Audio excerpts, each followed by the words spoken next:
Let Them Eat Cake, A Servant's Witness to a Dying Kingdom. A freestyle American original story. Prologue, the day the whisper became a legend. I still remember the smell. Not of war. Not of fire. Not of the angry crowds that would later surround us. I remember the smell of sugar. It was a morning at Versailles, golden, artificial, and perfect, the kind of morning that made you believe the world would always stay the same. I was a servant in the royal household. I was not important. I did not belong to history. I was simply a pair of hands that carried trays, opened doors, and bowed. But on that morning, I heard a sentence that would fly farther than any army, last longer than any law, and stain a queen's name forever. Let them eat cake.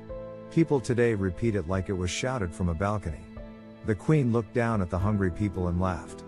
But I was there. I saw how distance works, how people at the top cannot hear the stomachs below them. I saw how a sentence can become a sword. This is not a story about cake. This is a story about distance. Scene 1, Versailles, the Golden Cage. We lived inside a painting. That's how Versailles felt. Marble floors that reflected the chandeliers. Walls covered with gold leaf. Gardens cut into perfect lines. Music was always playing somewhere, even if no one was listening. Everything was made to show power, not to feel human.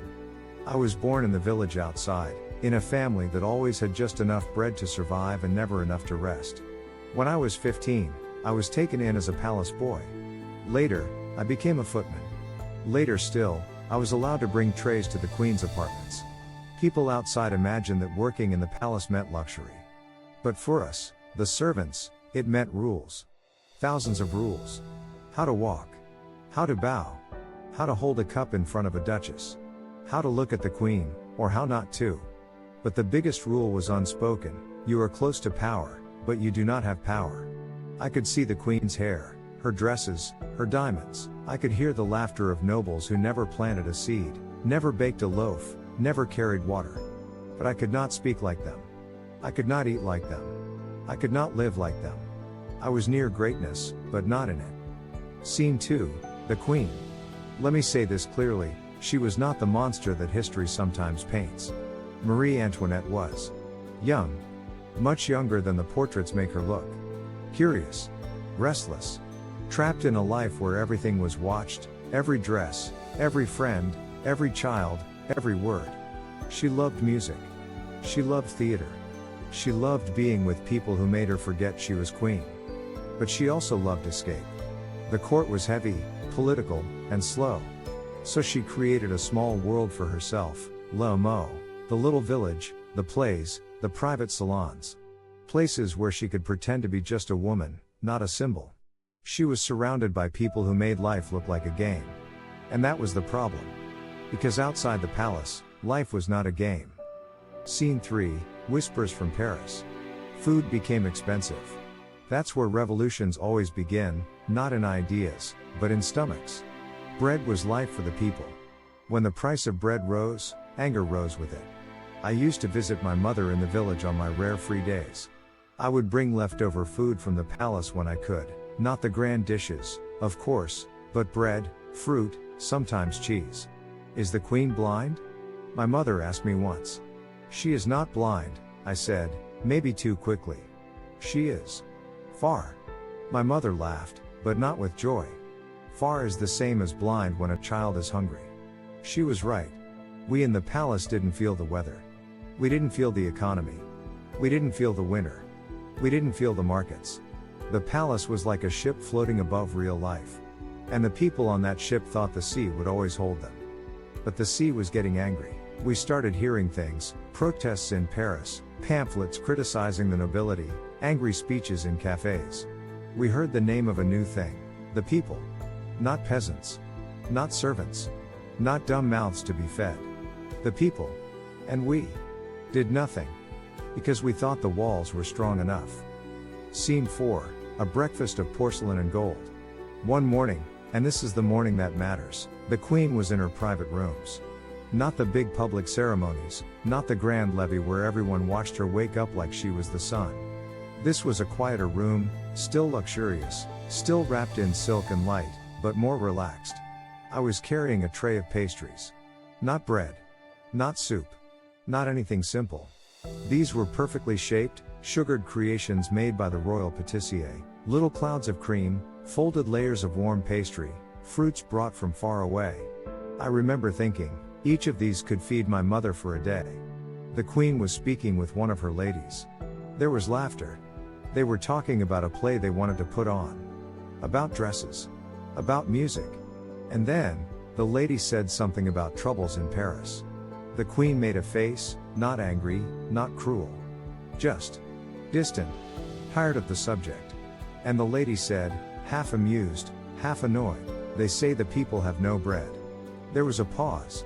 And then the sentence came, not shouted, not declared, not written in marble, spoken lightly, like a drop of cream falling from a spoon. Qu'il mangent de la brioche, alors. Then let them eat brioche. She didn't even look fierce when she said it. She said it the way someone says, well, why don't they wear a coat if they're cold? It was so casual, so unimportant, to her. I don't even know if she understood what she said. She didn't realize brioche was more expensive than bread. She didn't realize that if people could not afford bread, they definitely could not afford brioche. She didn't realize that the problem was not what to eat, but not having anything to eat. It was not cruelty. It was a distance. But distance can cut deeper than cruelty. Scene 5, how a sentence becomes a weapon. I did not repeat it. Not that day. I was a servant. I knew that words from above could kill people below. So I kept it in my chest like a secret. But palaces are full of ears. And ears are connected to mouths. And mouths are connected to people who love to repeat things. By evening, it was already a story.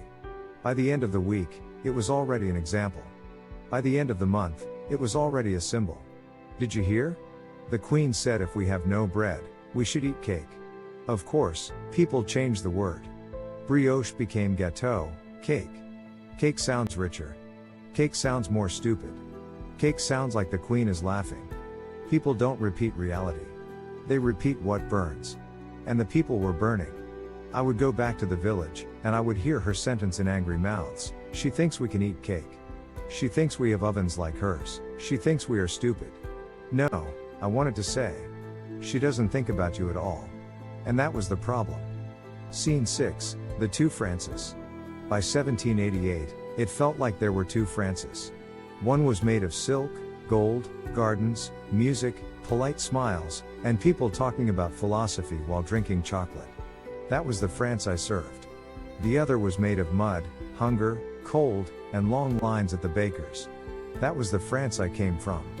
These two Frances did not meet. The Queen did not walk through the market. The nobles did not stand in bread lines. The ministers did not stay awake at night thinking about how to feed their children. They read reports. They looked at numbers. They heard the people are restless. But they did not feel it. The danger of power is not always abuse. Sometimes, the danger of power is insulation. When you live too far from pain, you begin to believe it doesn't exist. Scene 7, the murmur turns into a roar. Then came the year of storms, not just in the sky, but in the streets. Paris stirred. Pamphlets flew faster than birds. Words like liberty, rights, nation, words that had lived only in books, now walked in the mouths of butchers, bakers, printers, soldiers. And the story of the Queen's sentence became useful. Revolutions need symbols. The people needed to show the distance between themselves and the court. What better way than a queen who tells the hungry to eat delicacies? Did she say it exactly like that? Did she mean it like that? It didn't matter anymore. History doesn't always care about accuracy.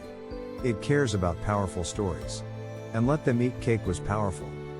Scene 8, inside the palace, denial. You might think the court panicked. No.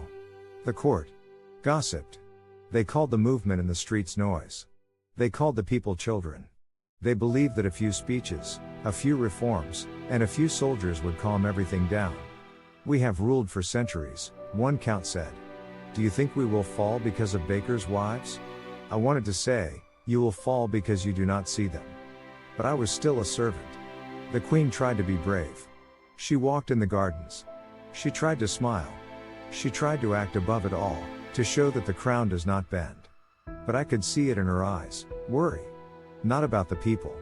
About her world. Scene 9, the Women's March. Then it happened. October 1789. The women of Paris, hungry, angry, powerful, marched to Versailles. At first, it was about bread. Then it was about the king. Then it was about bringing the royal family to Paris, where the people could watch them. I watched from a window as they arrived, not in silks, not in perfumes, not in carriages, in wet skirts, with strong hands, with faces that had known real work and real pain. They were not impressed by the palace. They were not impressed by gold. They were impressed by nothing. Because once hunger has reached your bones, marble means nothing. Some of them shouted, "We want bread." Some of them shouted, "We want the king." And some of them shouted, with a bitter smile, "So, where is our cake?" The sentence had come home. What had been said lightly in a private room was now being shouted with fury in the Queen's garden. That is the danger of careless words. They travel. They grow. They return. Scene 10, the face of the Queen. I saw her that day. Not the public queen. Not the painted queen. The human queen. She stood on the balcony, pale but upright, looking down at the crowd that was not celebrating her but judging her. She had always loved to be admired. Now she was being weighed. I wondered if she remembered the sentence. I wondered if she understood what it had done. I wondered if she finally saw the distance. The people did not want her dead yet. They wanted her near. They wanted the royal family to move to Paris, to be with the people, to see, to feel, to hear. But for her, that was already a fall. Queens do not move toward hunger. Scene 11, the slow fall. After they were taken to Paris, the magic faded. Versailles was no longer the center. The court was no longer shining. The royal family was now visible. And visibility is dangerous when your people are poor. Every dress became an offense.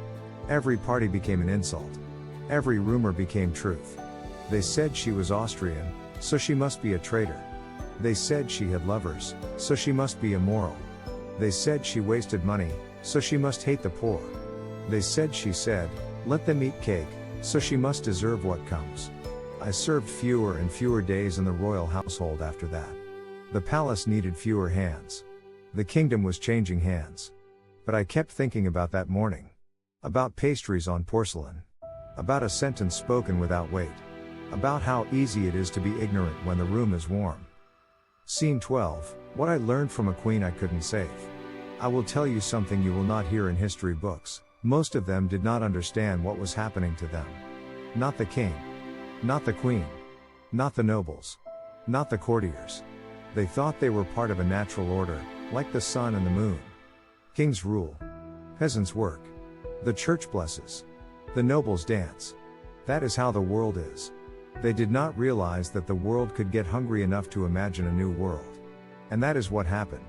Let them eat cake became a lesson for all time. If you are too far from the people you lead, you will not understand their anger. If you speak without listening, your words will be used against you. If you live in luxury while others starve, your luxury becomes a weapon in their hands.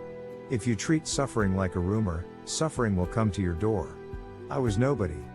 But history passes through nobodies, because nobodies listen. Epilogue, this was never about cake. Years later, when I was old and the world was different, I heard people laugh at the Queen. She was stupid, they said. She was cruel, they said. She deserved it, they said. I don't know. I don't think she was stupid. I don't think she woke up in the morning wanting people to starve. I think she was unreachable. No one had brought her the real story. No one had made her feel the cold. No one had said, "Your Majesty, bread is life. And the people have none." So she lived in sweetness. And she spoke in sweetness. And sweetness, when thrown at hunger, becomes an insult. So remember this, if you ever rise, if you ever have students, followers, workers, viewers, a nation, a channel, a family, never let your life become so comfortable that other people's hunger sounds like gossip. That was the Queen's mistake. The phrase "let them eat cake" is not just about one woman. It is a warning to anyone who forgets to listen, because the people will always hear you. And sometimes, they will repeat your words all the way to the gates of your palace. And so, history repeats itself. Every age has its palace, and every palace has its silence. We look back and say, how could they not see? But the real question is, what are we blind to today? Maybe let them eat cake wasn't just her mistake. Maybe it's ours too, every time we scroll past pain, every time we turn away from hunger, every time we forget that behind every number, there's a name. If this story made you think, made you feel, or reminded you of the power of empathy, don't just leave. Stay. Learn. Listen. Because every story you understand in English, it's one more world you can open. Subscribe for more stories that teach you language through life, through history, through emotion, through truth. And remember, the greatest lesson of all isn't grammar. It's humanity.